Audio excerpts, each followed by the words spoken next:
Alright, before we start this video, I have to give you a massive spoiler warning for this video. This video, of course, spoils pretty much like the entire game, as we will be covering every single boss in the entire game.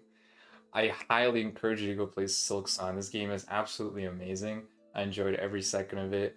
I beat the game while getting 100% completion rate on it. The game is absolutely phenomenal. Now, if you're okay with spoilers, this video does contain footage of me fighting every single boss in the game. There's 6 bosses that I didn't have footage for, so I used somebody else's. They will be credited alongside the video. And of course, I gotta say, I am just one person, so there is gonna be some bias, obviously. I try to be as objectively fair as possible, but it's unavoidable for there to be some bias in this tier list video. This video turned out to be pretty long, so feel free to put this video in like 1.2 times speed, and let's get to the video. Alright, first off, we got here Moss Mother and Moss Mother duo. Now, obviously Moss Mother is she's like a first boss you fight, so she's not going to be like very complex or anything crazy, but I think as a first boss, she actually does the job really well. She usually, like, when I fight a first boss in a game, they usually only have like 2 moves they do, but she has a considerable amount of things she does, from like her sweeping attack to calling down like rocks to fall on your head to summoning little guys. It's actually I'd say it's actually a really good like fight for beginner boss. I feel like kind of the best choice for Moss Mother, I think, is to put her in B tier. I think she does the job really well as a beginner boss, but obviously she's not like a crazy complex boss or anything. She's meant to be like your first choice. Another thing I like about her is like because of her sweeping attack, it lets you actually like learn the different pogoing mechanics of Hornet right away, because Hornet pogos at like a 45-degree angle compared to Knight, who just pogos straight down. So I kind of like that bit as well, so I'm actually gonna put her in B tier. Now, Moss Mother duo, hear me out, alright? I actually really like this boss personally. I think Moss Mother, to make her more crazy and fun, I think this is actually exactly what she needed. She didn't need to gain more moves or anything like that. All she needed was just to have 2 of them. This fight is like super chaotic. They're constantly summoning down boulders that fall on your head. They're calling down enemies everywhere. But it's like super chaotic, but in a fun way. Also, the small enemies are actually kind of a good thing for you, because they don't really do anything to you. They don't like try to hit you or anything. You can just kind of farm them for silk, and yeah, and that allows you to like use your abilities more and bind more. Overall, really chaotic fight. I actually personally really enjoyed this, and I would actually put this in A tier, I think. Alright, second of all, we have Bell Beast. Now, Bell Beast, I don't feel like there was really much to say about it. He's just kind of a good all-around starter boss. Pretty simple. He charges you, just jump over him or pogo him. If he jumps, you just go under him. And he also likes to summon bells and stuff like that. I like that he does have a second phase, despite being one of the first bosses, so he does get a little crazier where he starts calling down bells pretty much everywhere. The one gripe I do have, though, is those bells are so loud. I don't know what it is, but those bells, they're like 2 times louder than whatever like game audio you have set. Like, every time I fought this boss, my ears were like exploding. But I think overall it's just kind of like, it's a pretty solid boss. Like, I don't think there's anything here that's like insane about him. Like, I think Bell Beast is like a solid V tier. So we'll just leave it at that. Okay, next we have Lace. Now this includes the first time you fight her and the second time you fight her. I think overall, I think I would give this boss like an A tier, because she overall like does a pretty good job of testing your different skills. It is pretty easy to just kind of keep jumping over her head and annoying her, but she gets gradually harder. She's a recurring boss. Every time you fight her again, she's not like she doesn't get boring. She's a pretty overall just solid boss. I don't think she has anything that makes her like really stand out and be like an S tier, but I think overall as a boss, she's actually pretty fun, and I never mind really fighting her. Okay, next up we have fourth chorus here. Now I don't know if it's just me or does this boss feel like he has kind of like different animation style than the other bosses? I might be crazy or something, but when I fought this boss, like his animations felt a little different to me. Maybe just the way it looks or something. I'm not really sure what's with that. Maybe I'm just crazy. But as a boss, honestly, pretty good boss. Um, I don't think there's anything particular about him. He's just kind of just tests your ability to, like, he just tests your positioning pretty much there. He isn't like crazy or anything. I do think it's pretty cool that like once you get him down to like half or something, I'm not sure exactly what it is. Like when springs summon on the sides, and you can take one of those and blow up the ceiling above him to drop like a boulder on his head. I personally think that's like, I think that's pretty cool. That's one way you can kill him. When I first fought him, I fought him twice. When I first fought him, I didn't even know that, so I just kind of beat him the normal way, so it's not like required or anything. Overall, pretty simple boss. But overall, I think he's just kind of like B tier. Like nothing, there's nothing too crazy about him in my opinion. Okay, next we have Sister Splinter. Now hear me out. I think this boss is like, it's either like bottom of S tier or top of A tier. I don't know what it is, but I find this boss to be an absolute blast. I think I will leave him in A tier though, because his summons are a little annoying. And he's not like Beastfly, where it's, with Beastfly it's much easier to like get Beastfly to just kill his own summons. But I actually like really like the vine mechanic, and you have to like keep fighting for ground. While the boss itself, really good design, really good audio design. The moves are fun. The boss is chaotic. The fight feels crazy, and in a good way. I've had a lot of fun with it. You gotta constantly think how you're gonna deal with the vines, how you're gonna deal with the enemies he summons, while also dealing with the boss. Very cool boss, actually, in my opinion. One thing, if you're struggling with this boss, one thing I would recommend is the boomerang tool. I had this already equipped when I first fought this boss. What's good about the boomerang is you can like throw it at all the vines, and it will hit them once, and it will come back and hit them a second time, and that is just like so good. It doesn't like one shot the vines, but it leaves them all in like one hit range. Like you can just hit them once as Hornet and they go away. Basically, if you're struggling with that part where you're like fighting for space, or maybe you just want to focus less on your space and focus more on damaging the boss, bring boomerangs. Definitely fire. But yeah, I think like top of A tier. I actually thought this fight was incredible. Alright, next we have Skull Tyrant. Now there's two different times you encounter this boss, and both times there's nothing that changes about him. He stays the exact same.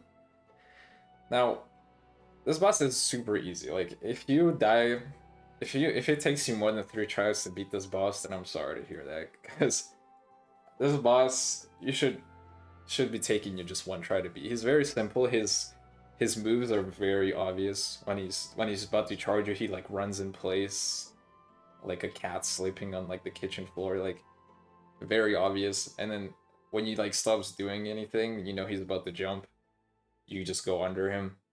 His boulder attack, where he really calls them boulders from the sky, not from the sky, but from the ceiling. Pretty easy to dodge as well. Very easy boss. Kind of weird to me as well, because like when you finally have access to this boss, you've already beat Sister Splinter. Like, and out of all the fights you've done, this one's the easiest. Like, I think even Mossmother can catch you off guard than Skull Tyrant. So that's why kind of weird. Like he barely even feels like a boss to me. It's just kind of like an extra enemy. Now there is one big thing I will give this boss: audio design. I felt the audio design for this boss was fire. Like, despite the boss being fairly simple, his fight felt intense because there's constant rumbling, things falling down. He's constantly yelling and screaming. I do think that part of the fight, all like the shaking, the screaming, very good. I like that C tier for now because he's not really anything like too special at the end of the day, but he's definitely not like a D tier. I definitely don't hate him. All right, next we have Moorwing. Now, personally, I don't really like this boss at all. I just this might be kind of biased. I think the biggest problem I have with this boss is like you'll be trying to hit him and you'll like barely even touch him or not touch him at all, and you'll just bam, you'll like take damage just by being next to him. It feels like his, I don't know, I think it's because he's constantly like bobbing in the air, but his hitbox, his just body hitbox feels bigger than what it looks like. So you, most of the time, pretty much the only times I'm actually taking damage against this boss is when I'm trying to hit him and I don't know, like a hair of my character like touches him for some reason. I immediately take 2 masks of damage. So that part I don't really like.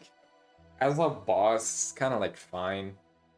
It's kind of, he does have a kind of annoying moveset. Pretty much all the crows enemies are pretty much just annoying, and I think he presents that pretty well. But overall, he's like fairly easy. Um, Personally, I think I would put him like the top of like C tier. All right, here we go. So the 2 Beastfly variants. So there's 2 times you encounter Beastfly. The main difference is the first time you usually encounter him is in his cave. Here he summons those little flying dudes and bigger flying dudes that like to slash all around them. This one is like the first variant is way easier. Now I know that people be talking about Savage Beastfly like it's a spawn of Satan. All right, and I understand it. I think the first time I fought this boss, I did struggle, but the cave variant is not like too bad. There's a lot of different moments where you can hit him and do damage if you really figure the fight out. It ends up being pretty easy once you get the hang of it. But here is the one I hate. I hate the second variant of him. That's when you get like the quest from the Bone Bottom area, but they tell you to go get rid of him. This fight is annoying because on top of, so first of all, it's like the 4th chorus where it's the same arena. You have to deal with him destroying the floor beneath you, except he does it even more in the 4th chorus. So this makes it a lot harder, like it's a lot harder to do damage to him because you have to focus more on the platforming rather than doing the damage. But also the summons, oh my god. These little crabs that he summons. I don't know who was like, this is a good idea. They do 2 massive damage if they shoot you. On top of that, even if they miss, their projectile lands on the platform and leaves fire there. And if you touch that fire, that's also 2 masks of damage. And this is just abysmal. Second of all, compared to the first fight, Beastfly in this fight has a much harder time of killing his own summons. In the first fight, you can pretty much ignore them entirely if you play it right and just have Beastfly kill all of them with his head slam. But this fight, god, it just, even if I like bait the Beastfly into it, it still somehow manages to evade the Beastfly, and it's like, oh god, it's so annoying. I absolutely hate this fight. It's actually miserable. I think I'll tell you how much of a gap this is. I think normal Beastfly is like honestly a solid B tier boss. Like I would even put it like at the top of B tier. You could even make an argument for A. Okay? But this variant with the flying skelly dudes, D tier. Absolutely hate this guy. I don't know what it is. That one caused me like way so much pain. And the thing is too is I fought like the time I fought Beastfly second time I had like 2 nail upgrades. Like the first time I fought Beastfly in the cave, I had no nail upgrades. But when I fought him over the lava area, I had like 2 nail upgrades and he was still absolutely painful and miserable fight. Those little flying dudes, screw them. The biggest piece of advice I have is bring the kind of ability that lets you kill those as fast as possible. Don't even bother trying to get the boss to kill them. Deal with them yourself, because they suck. Also, one more thing to mention. When Beastfly is low in health, he summons 2 of them, which is even worse. Screw him. Terrible. Terrible. I hate it. D tier. Alright, next up we have Widow. And I actually think this is the first S tier, personally. I think this fight is so good. This fight, this fight really pumps your adrenaline. Um, he doesn't really use any summons, which seems to be a trend up until now. He, I don't know.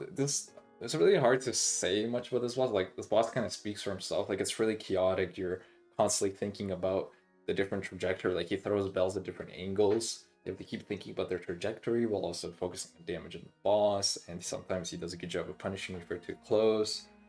I I think it's cool that that ability where you kind of like summons bells all along the ground. You have two options. You can either like pogo off of them, or you can actually use your new like float ability on Hornet. So this is like the first fight where her like the floating ability of Hornet can actually be quite useful in combat. It's a little safer to do it than just pogoing off the bells.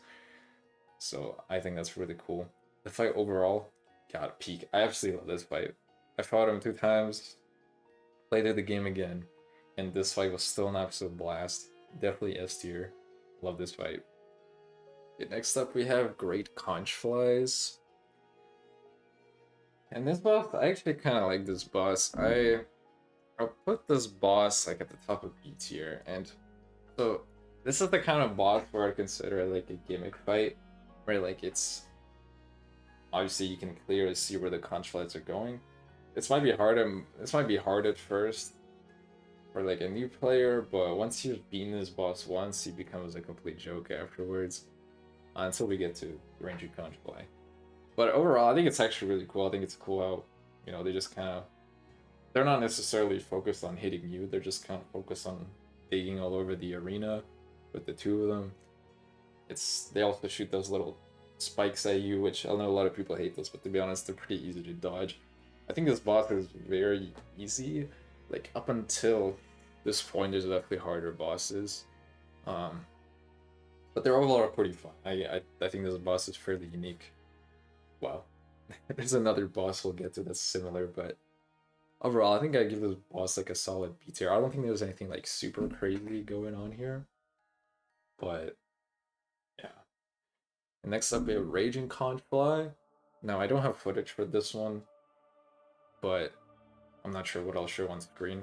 But this boss, now he's first of all, he's definitely harder than the Conchfly duo.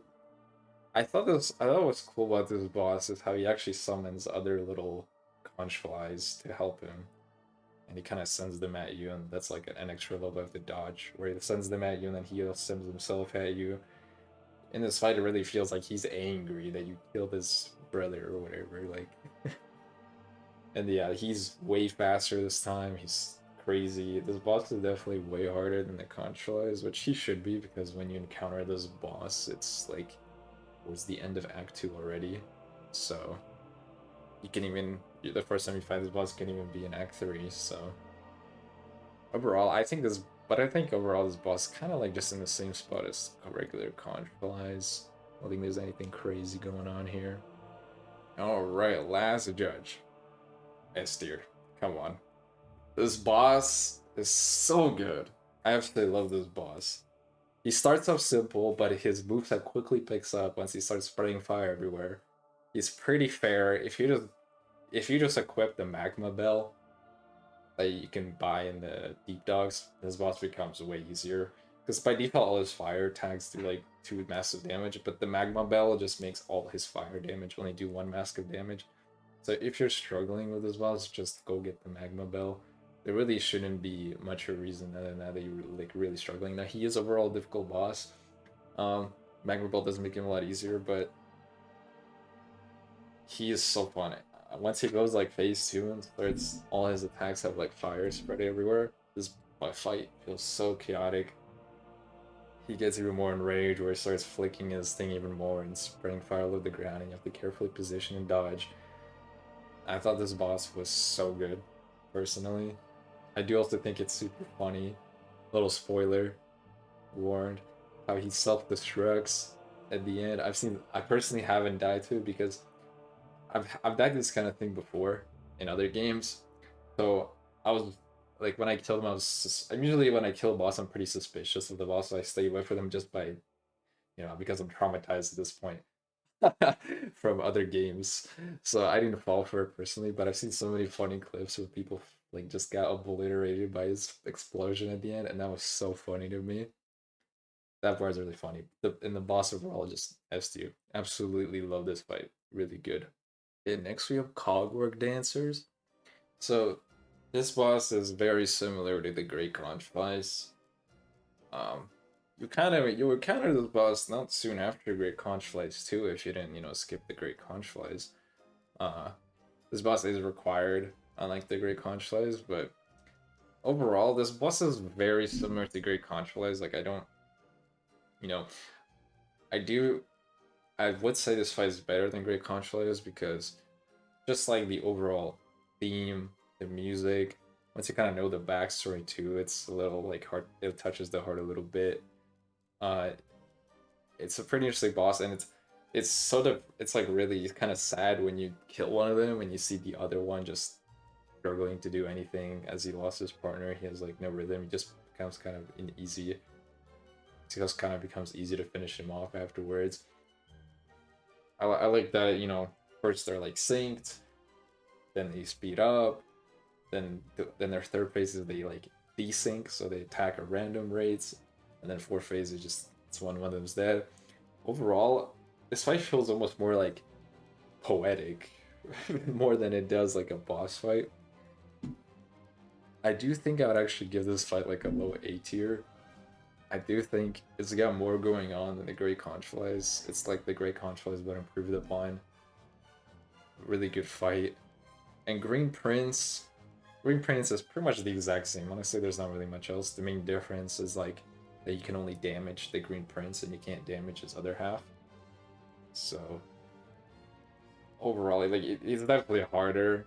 They're like faster, but honestly, they're pretty much the same. There isn't really much going on here that's different than Cogwork Dancers, so I'll just put them next to each other. Alright, next up we have Trobbio. Now, this fight is really good. This one's kind of hard for me to rank, honestly. Thing is, I do think this fight is at least A tier, but I think probably in a lot of people's eyes, this fight is S tier. For me, it's really hard to like, would I put this in S? Would I put this in A? I do think this boss is overall really good. I do think it's kind of annoying sometimes where it feels like you're trapped on one side of the room and you can't get like a single attack off on him. Sometimes that can feel pretty annoying, you just start spamming everything, but it's not really that big of a deal. Boss can definitely be hard to hit sometimes.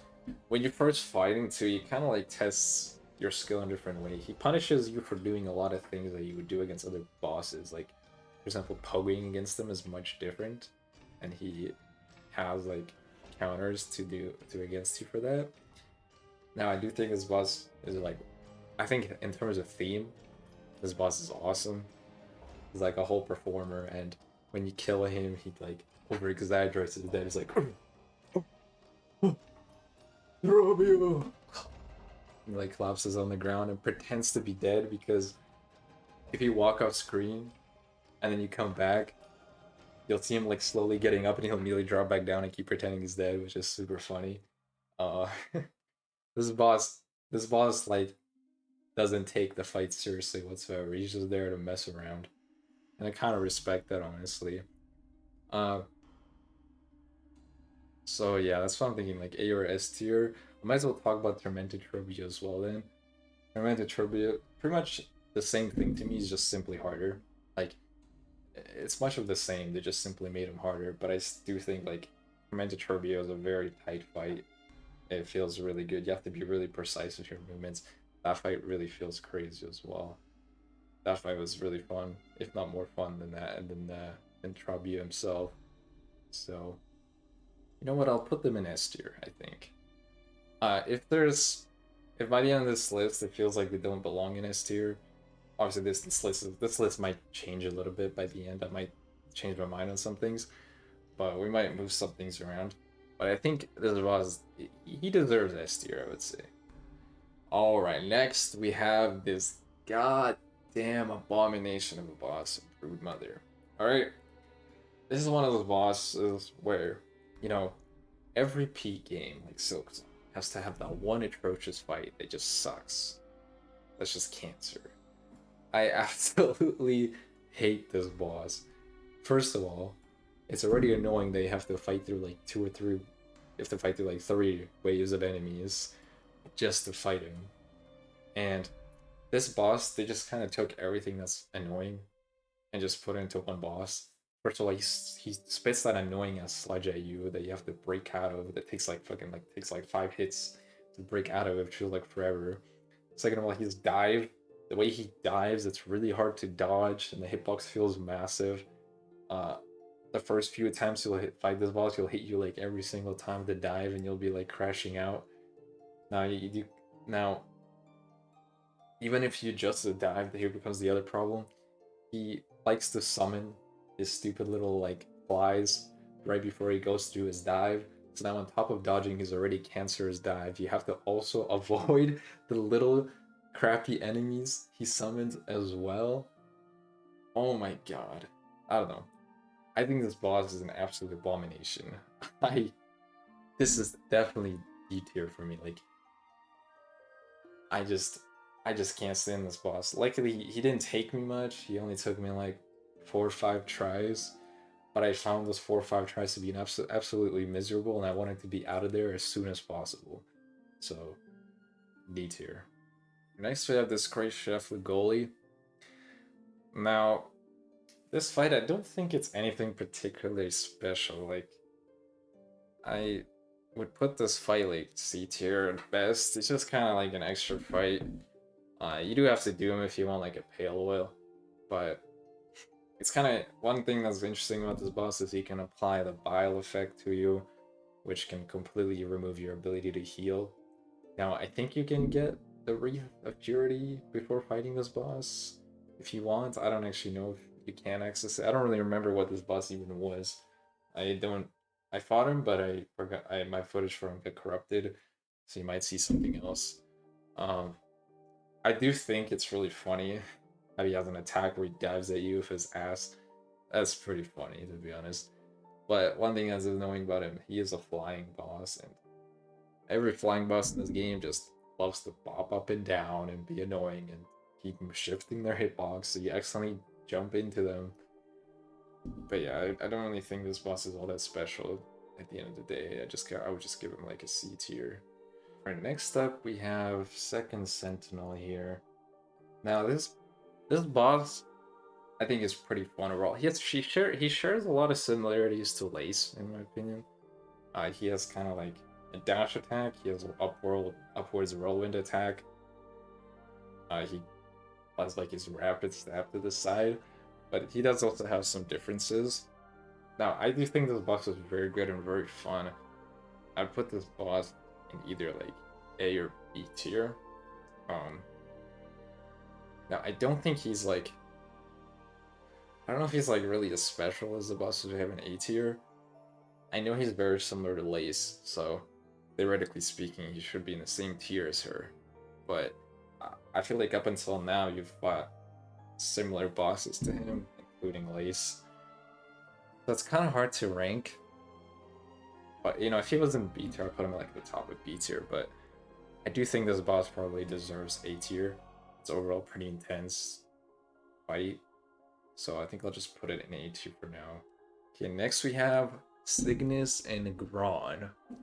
Now this is like, as far as I know, this is like, yeah, this is the only dual fight in the whole game where the 2 bosses in the arena actually do something different from each other. Now that I think about it, I just realized that, to be honest. Every single boss is like a single boss that basically use summons, and then like Cogworkers or Conchflies, they're 2 of the exact same boss just put in a room together. So like Signis and Gron are the only like unique duo fight in the whole game, and I think they get extra points for that. It's interesting. I do also think it's pretty cool how there's like a lava beam down the middle of the arena. Like, not like a beam, but the lava like it drops down in the middle now and then, which definitely makes the arena feel interesting as well. Now, one thing that you can do, one easy way to avoid this boss is just sit on the opposite side of the arena for them. these bosses have a tendency to just group up on one corner of the arena. So if you need to go heal or something, you can just simply go to the other side of the arena. If you just bait out the flying dude's spear, you can immediately just heal, no problem. So honestly, as long as you're managing your resources well, this fight is fairly simple. Still like not super easy. It still definitely took me like several tries to beat these guys. But overall, I actually thought these guys were pretty fun. Individually, they don't really do much. Each one of them only has like 2 moves individually, but it's how they like synergize. Now, I don't think their synergy is anything insane. You know, this ain't no like Ornstein and Smoke. They don't live up to that kind of hype. But I still think it's overall good. I think they get bonus points for being like the only unique dual boss fight in the game, where the 2 bosses actually do something different from each other. So we'll give them like I think we'll give them A tier. I think they deserve it. All right, my boy first Sinner. Come on, S tier might be the best fight in the game. Honestly, I'm serious. I think a lot of people would agree with me. This boss is so good. Oh my god. It almost kind of makes me mad how this boss is like pretty damn secretive. Like, it's really easy to miss this boss. He's really hidden. You have to find the apostate key, and then you have to come back to the prison, the slab, and then you have to go in our room and you have to find him. He's like in a pretty hidden area. I think it was like through the ceiling or something. This boss is super hidden. It's a shame because, man, this fight is so good. I don't know where to start. Every part of this fight is good. This fight really tests all your skills. It tests all your skills. All your dodging, your positioning. It forces you to be aggressive too. That's one thing that I think this fight clearly has over Trobbio. This fight, instead of, you know, with Trobbio you can just kind of focus on dodging and hit him when you can, but with this boss you can't really do that almost at all. You have to be aggressive. So on top of dodging everything, on top of dodging all the chaos going on in the arena, you have to keep thinking about how to constantly get near him because he keeps running away from you. And some people may hate that, but I think that's actually, and I usually don't like bosses like that, but this boss takes the cake. This boss does it well. Being like, the way this boss forces you to be aggressive and constantly chasing after him while also, you know, focusing on dodging and stuff is really well done in my opinion. I just think this fight is an absolute blast. Definitely like top 3 fight in the whole game by far. Okay, now we have Garmond and Zaza. Now, this is one of the only 2 bosses on this list that I actually haven't fought. Unfortunately, I missed him. I didn't know you could fight him. I made it to Act 3 before fighting him, which means you can no longer fight him. You kind of lose access to him.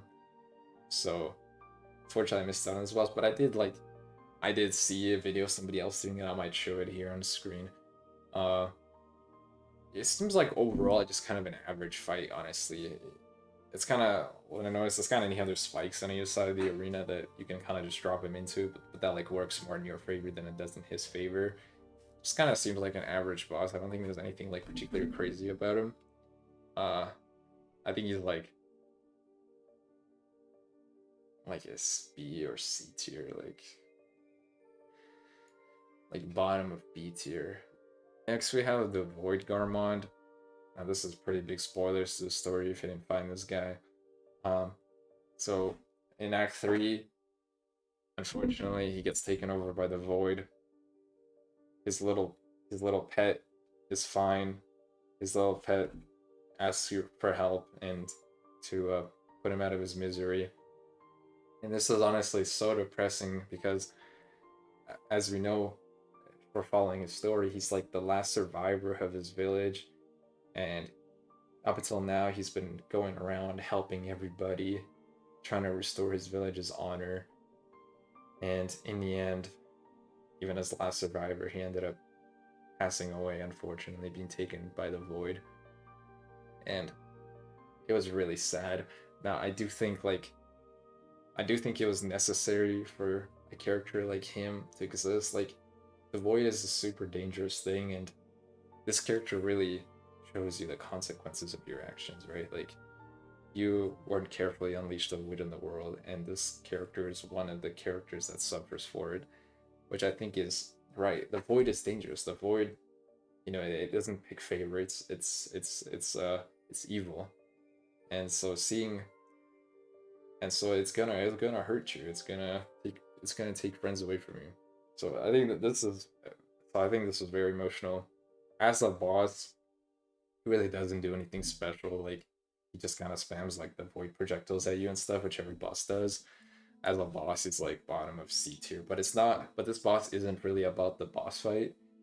It's more about the act of freeing him from the void, and I think that's done perfectly well. Alright, next you have Shakra. Now, unfortunately, my footage got corrupted for this one, so I might show something else on screen.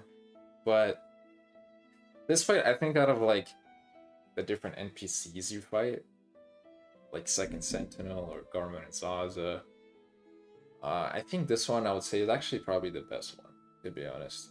It might just be personal preference, to be honest, but I found this one. I personally like this one more than like Second Sentinel. I don't know what it is. Overall, I think this fight's really good. It just kind of overall tests your skill. Shakra can be annoying with how much he like teleports around, but that's kind of like his whole thing, so I'll give him that. I definitely think this boss is like in A tier somewhere. Next up, we have Phantom. Now, I don't know what it is. So this boss pretty much just takes Lace and makes her absolute peak. I don't know what it is. This boss, in reality, like when you fight this boss, it's a lot of the stuff you've seen already, right? But at the same time, everything feels way cleaner with this boss. I thought it was way more fun. He looks way cooler. I think it's awesome how he entered the fight and he's like on a piano. He has like a lot of aura, let's just say. And you unlock a really cool skill for it. I think the like final cutscene where you like parry him, you like stand up, you parry him and take him down. I think that's super cool. I basically think this is just an improved version of Lace, and despite it being like a fight like Lace that's already been done before, I still think this one might actually just be S tier. I would definitely put this fight either like bottom of S tier or top of A tier. Pretty much the only thing that takes away from this fight is the fact that Phantom shares a lot of similarities to Lace, which, you know, it makes sense lore-wise. It's not like weird, but he still has some of his own like personality as well, and some of his own unique moves. So, but I think it overall takes the Lace fight and just makes it better. So I personally really like this fight. I think it was really good. Okay, next we have Father of the Flame. So this is like one of the most gimmick bosses in the game. And honestly, this one's pretty hard to make. Now, I do think this boss does make you way better at pogoing. That's for sure. This boss is all about pogoing. The better you are at pogoing, the easier this boss is. This boss not only tests your ability to pogo, but it also tests your ability to evade while pogoing. And I think that's really cool. And I think just for how unique he is, I do think he deserves at least B rank in my opinion. Now, obviously, if you run Magma Bell, this fight becomes twice as easy. This boss has no other attacks other than fire, so if you just run Magma Bell, literally cuts the difficulty in half of this boss. So if you want to make it easier, if you want to make it easier on yourself, just do that. But overall, this boss just kind of comes out how good you're pogoing. Just doing this boss will make you really good at pogoing. I think this boss does a really good job at making you good at that, so I think I'll put him at like top of B tier. I would even consider moving it up the A tier. Alright, here we go. Groal the Great. Alright. I will say right now, the boss ain't even that bad. What's the most annoying part of this boss is the run back. I will say this right now, I didn't know there was a secret bench, and I pretty much ran through all of Vile Water like several times to get back to this boss, just to die and do it all over again. I did later figure out where the secret bench was, and from there it took me like 2 or 3 tries to beat the fight, but at that point I've done it already a few times. By far, this is one of the most miserable experiences I've experienced in this game, and it's not because of the boss, but because of the whole run back. Plus you have to fight several waves of enemies just to fight him. I'll rate him just as he is. I won't consider like the whole arena and run back thing. I think he's like C tier, nothing special. I think it's kind of cool how he uses like Vengeful Spirit, or whatever it is. Sorry if I got that wrong, like from the first game.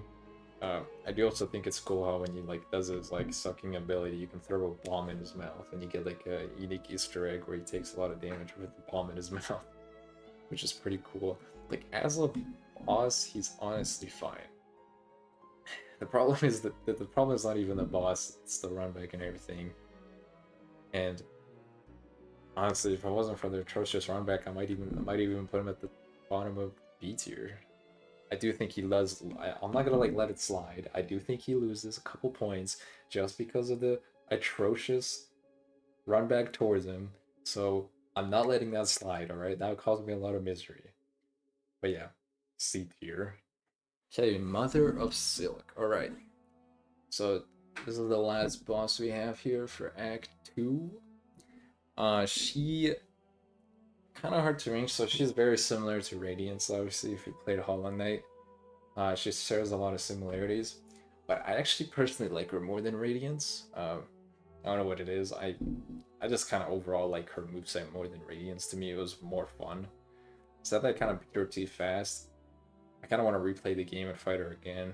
Because when I fought her, I already had like, I got like all the nail upgrades you could up until then. I got like the nail upgrade from doing all the like the food deliveries and stuff as well. And it's overall like I was pretty stacked for this fight. If I like speedrun the game or something, I'll be much weaker, so I'm interested to see what that fight is like then. But overall, this fight, I put in like S tier. I think it's definitely better than like Phantom, definitely better than Trobbio. I think it's top 5 up there somewhere. I personally found this boss really cool. The boss design, really cool. The way the arena looks, all really cool. Overall, super cool fight. I think it's pretty fitting to be the quote-unquote final boss, depending on what ending you're getting. Love the fight. Okay, next up, Bell Eater. One of the bosses I actually managed to first try, but even though it only took me first try, like one try, it still felt like this fight was pretty like stretched out. Overall, I don't think there's anything too crazy about this boss. I do think it's kind of interesting how you have to get in the danger zone to do damage to him. Obviously, he has like armor, so you have to go for his face, but his face, you have to go for his face and ass. But his face and ass is also from where he shoots different projectiles and stuff at you. It's kind of cool how he does one at a time, face or ass, and then in like a second phase, he starts using both to kind of fight you, and the arena gets pretty tight. It really tests your positioning. But like, unlike you just sitting there and dodging, you are forced to like not only dodge, but you are forced to like take risks, like, take calculated risks, and try to do damage to them as well.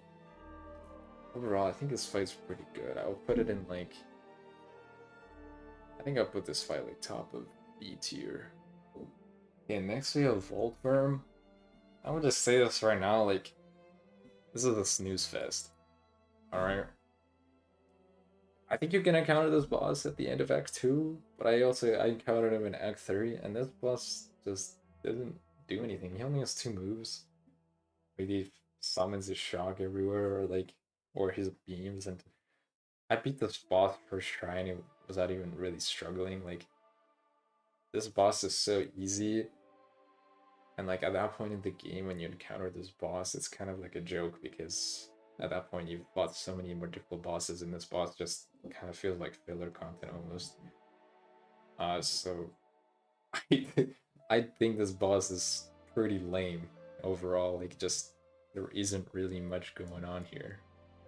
Very easy and simple boss, but easily forgettable. So we have the Unravelled here. Now, I fought this boss in Act 3, but I don't actually know if you can fight this boss in Act 2 or not. It seemed like you can, I just kind of missed him, so I have to end up coming back to him in Act 3. Now, this boss is overall pretty fun. It is quite difficult, obviously, that you can't pogo him, because his entire top of his body is all protected. So you do have to kind of put yourself next to him to hit him in the side, which you can punish you pretty easily for because he dashes. So like, it does require you to be pretty precise. I think the most annoying part of the fight is his summons, and specifically the one summon he summons that like splits itself in two and like turns into a fidget spinner, starts going everywhere. When I did this fight, that was like the main thing that even did damage to me. So that's like the actual hardest part of the fight. It is pretty cool how you like summon spears and stuff to hit you. Um, I overall think this boss is really good. Up until now, I do feel like there's like too many bosses with like summons and stuff like that. Like at this point when I was in the game, I was kind of wishing there would be less bosses that just kind of rely on minions and stuff to, you know, fight for them. So, but overall, as a boss itself, like I do think this boss is like top of B or A tier. I'll put him in A tier because I think he's better than Bell Eater. And I think he's better than Second Sentinel. Alright, next we have Pinstress. So she's another NPC that kind of turns into a boss that you can fight. And I also think she's like one of the better ones, to be honest. Her fight was pretty intense. She does a lot of things. I would say she's up there with like Shakra in my opinion. I don't know. I personally found her very fun. She has a similar move to Second Sentinel, but I don't know. To me, she felt more fun than Second Sentinel was. Once again, sorry to anybody, sorry to Second Sentinel fans out there, but I just think Pinstress is like a little bit better overall. I personally had more fun fighting her than I did Second Sentinel. And I'm comparing them because they're kind of similar in some ways. So yeah, B tier. Yeah, next we have Zombified Zango, and to be honest, this one's also D tier. I honestly, I don't think this fight is really meant to be a good boss fight or anything. The main idea of this fight is just that you can the main thing that's interesting about this fight is that you have to use like the empty file to really do damage to him. Which does make it harder because the file has a charge up and he does attack you and stuff, so during it. Well, the boss himself only has like 2 moves. He does.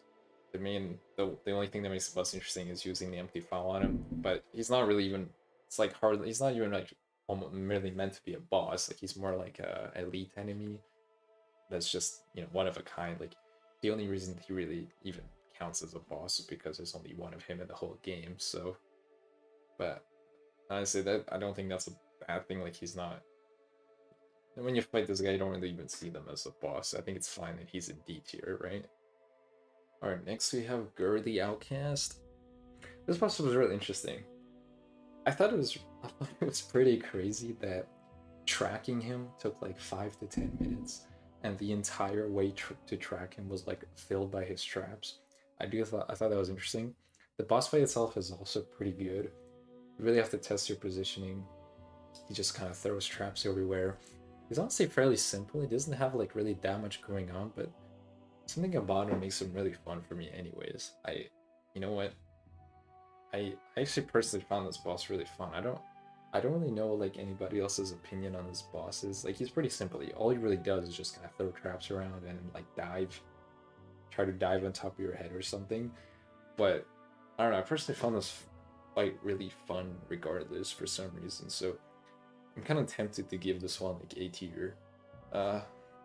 Yeah, I enjoyed this fight more than like the Unravelled, for example. So I do think it deserves to be up there. But this one might be pretty biased, honestly, because I know that the boss isn't really that complicated, but I did find him really fun. Also, his design is really cool. It's he has like a little story to him, you know. It's kind of interesting how the most protected thing in his vault is like a doll that maybe is like his favorite toy or something. But when I think about it that way, it kind of makes me sad. But but I think I might also just be completely wrong, because I think for the quest where you hunt them down, you have to retrieve that toy, because I think Gurr the Outcast stole that toy. But he still means, you know, like he's at the end of the day, Gurr stole a toy. So kind of tells you what you need to know about Gurr. He's like pretty childish, I guess, inside, and he really wanted a toy for some reason. So I think that's kind of cute, honestly. But the fight overall itself is pretty good. Luckily, there's no like crazy run back or anything for this fight. So you know, this fight doesn't piss you off with some annoying run back or anything. Overall, a good fighter, personally liked it. Alright, Watcher of the Edge. Sadly, my footage corrupted for this guy. He's pretty hidden, so I might just show something on screen for him. The story of this guy is kind of cool. He's like the last survivor of the Crust Kingdom or whatever.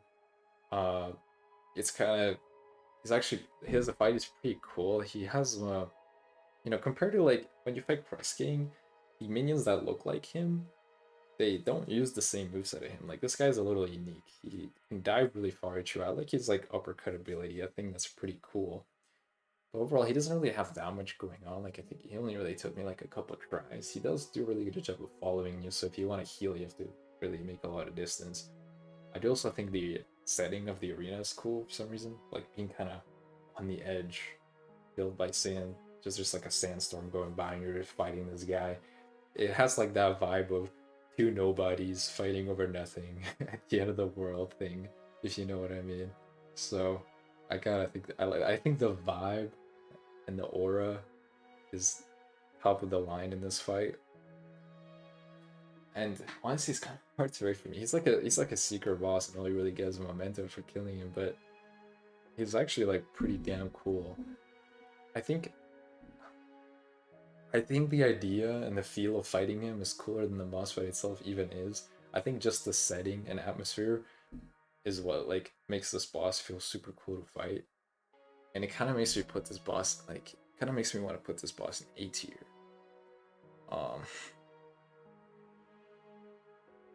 I think I'll put him top of B tier for now, but I might honestly move him by the end to A tier. And next up we have Pale Stag. And this boss is like pretty obviously just kind of a D tier boss to me. There's not much going on. This boss literally only does one thing.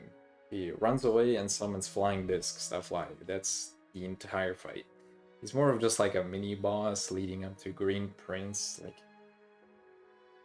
I think the atmosphere and the boss design is neat. It's pretty, but like let's be honest, the boss only has one attack. And on top of that, he keeps running away from you and making himself annoying to hit. There's like compared to the other bosses, this boss really doesn't deserve anything higher than D tier, so D tier is where he's gonna stay. Alright, next we have our beloved Seth. This one should go without saying. This guy is like an S tier, alright? Easily top 3 boss in the game. If you know, this is actually the only boss that I knew about before going into Silksong. Now, I didn't really know what he did, what his moveset were. I think I only know like what 1 or 2 of his moves are. But I knew the backstory of Seth before I fought him. If you don't know, Seth was actually designed by a cancer patient who was a big fan of Hollow Knight, and Team Cherry let him design his own boss and NPC and name it and design the moveset and everything. Unfortunately, he passed away from cancer before Silksong came out, but luckily he gets to live on in Silksong, and he will forever be remembered. And for all the right reasons as well. This boss fight is actually super good. The music, the like really sad emotional music in the background makes this all the more emotional when you know the backstory of him. And the fight itself is just really good. I do like that he becomes an NPC afterwards as well. We have to like go and find him in different areas as he adventures around the world. The boss fight itself is so good. And overall, boss fight does a really good job of just testing all your skill. I really like his moveset. His overall moveset just feels fun. He's just a really good test of skill, and he's a really good challenge for this part of the game. In Act 3, for an Act 3 boss, he is super challenging. One of the more challenging bosses. It took me like 10 attempts or so. Now I didn't even bother using like traps or anything against him. I kind of nerfed myself to fight when I was fighting this boss. I wanted this fight to last longer before beating him. That's how much I was like enjoying this fight, and he's just so good. I really like this boss. Definitely top 3. If you disagree, you're just wrong. Yeah, next up we have Nyleth. Now, the real highlight of that area is Seth. Nyleth, like, pretty, like, snoozer boss, I'll be honest. It's kind of cool how there's no floor, so you kind of have to stay on the walls to fight her. Overall, her moveset is nothing special. Like, she's definitely not. I mean, she's not like as good as some of these other bosses. Like, even Conchflies are more fun than this boss is. So, yeah, that's just where she's gonna go. Not much to say about her. Just nothing like too special about her, honestly. All right, Crust King. This boss is going in S tier for me. Now,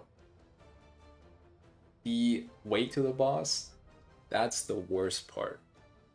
You have to fight through like a gauntlet of like 40 waves just to get to this boss, which is by far probably the hardest challenge overall in the whole game.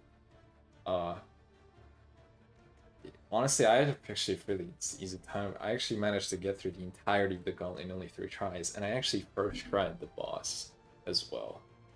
Unfortunately, because honestly, the boss was so fun I wouldn't even mind fighting it multiple times, so the boss was so good.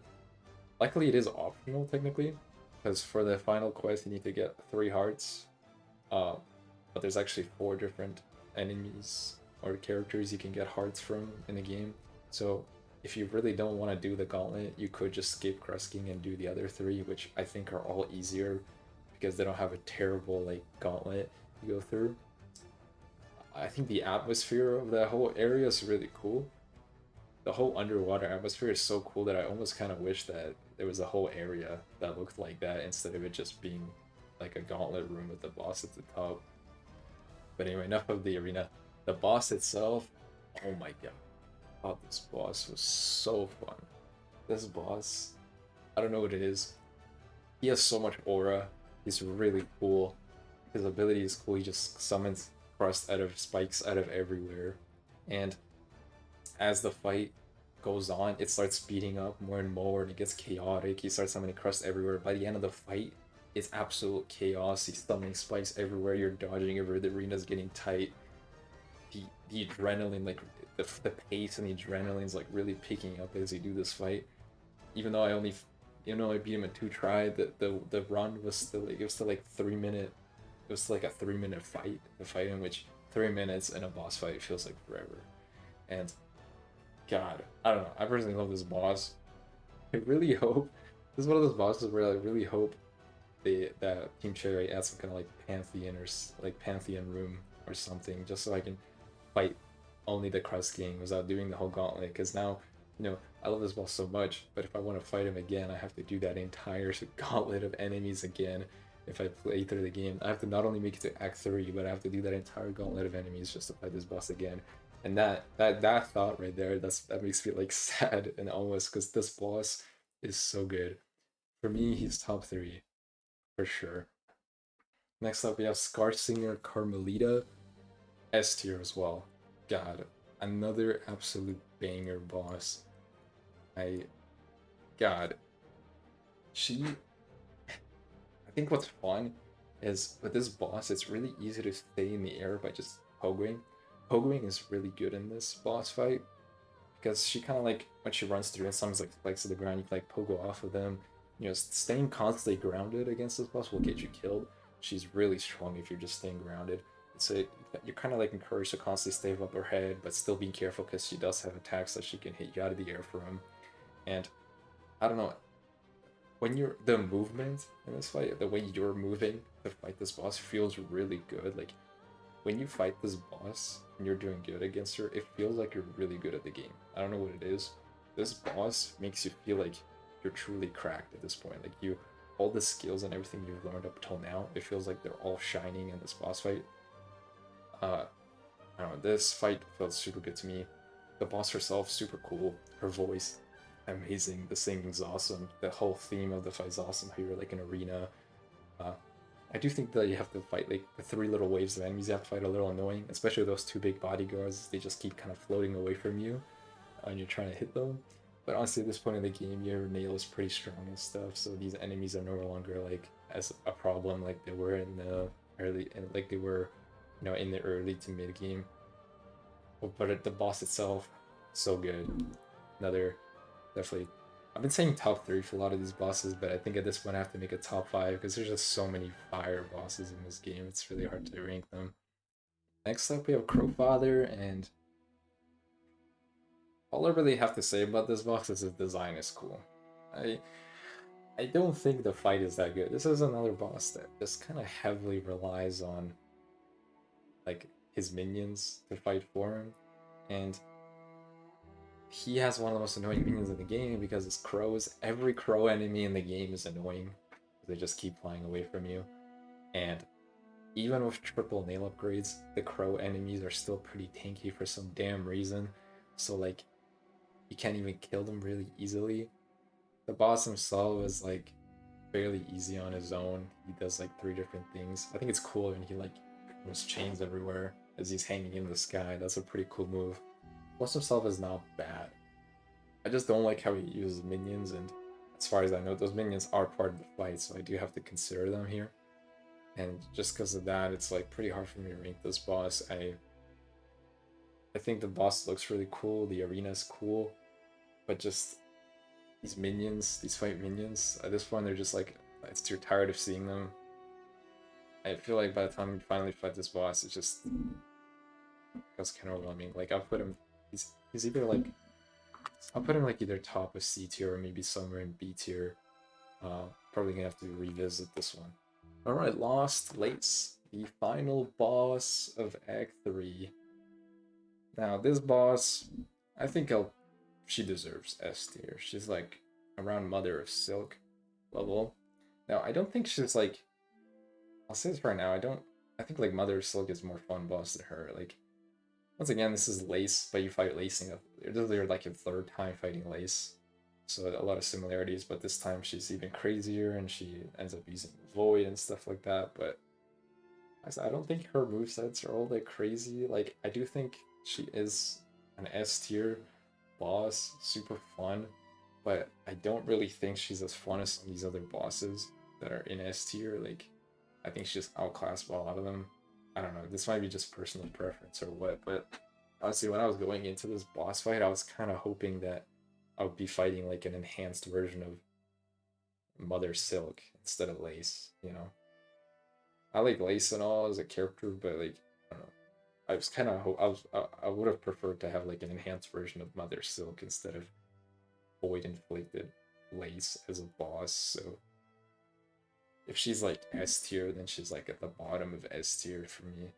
I think over like objectively, I'm putting her still in S tier because personally I'll put her in like A tier, but objectively speaking, she is a really good fight. There's a lot going on. She tests a lot of your skills. She is overall a good final boss that tests a lot of your different skills you've learned throughout the game. So I do think she probably deserves S tier, but yeah. But for me, she's like bottom of S tier. Now for the final enemy, this is the second enemy, this is the second boss and only second boss that I've never actually fought, the Summoned Saviour. There's a good chance you've never even heard of this boss.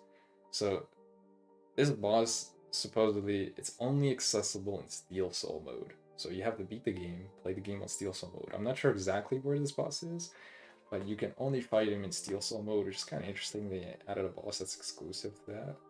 Now, I just kind of watched a video of somebody else fighting. I can show it on screen here.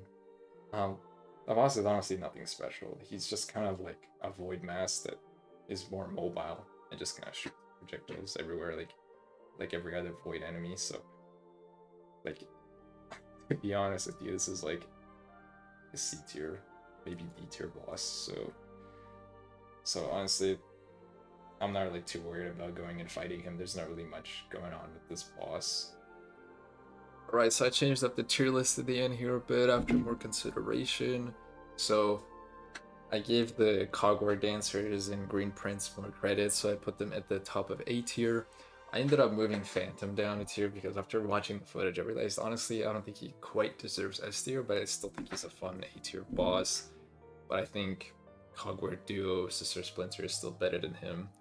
Also, I apologize to Bell Eater. Honestly, after watching the game, after rewatching my gameplay of him, he actually is a really good boss.